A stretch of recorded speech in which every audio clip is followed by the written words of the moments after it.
So it seemed like a few years ago, everybody was foam rolling their IT bands. And then now lately, there's been a backlash against it. So here's my overarching thing about one, the foam roller in general, and particularly foam rolling the IT band.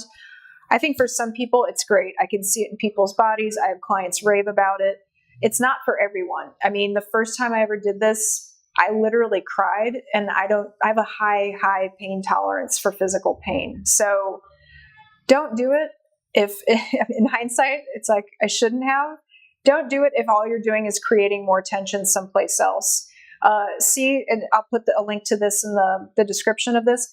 Use trigger point release balls. Use something that's a little bit more forgiving or tender. There's also different densities of foam rollers, so don't go for the regular density, which is this, or even like the nubby protruding ones.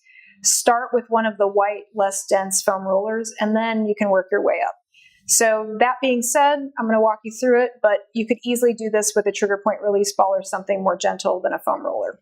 So, foam rolling IT band. I like starting in the middle of the thigh. You're searching for whichever spot is tender. So you would gradually, so right about there, I feel a good old knot, and I'm just going to pause and breathe on that.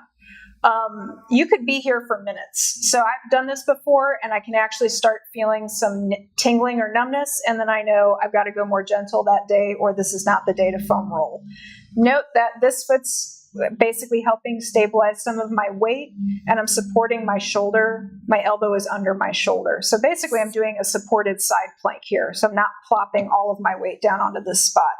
If you're able to do that, and eventually for some reason this isn't tender or painful, another graduated version is doing a full, like all of my body weight now is on that one particular spot.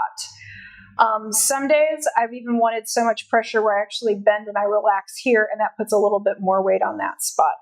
You're really just looking to find a position in which you can be in this space and breathe and release, because you don't want to be creating tension someplace else in the body.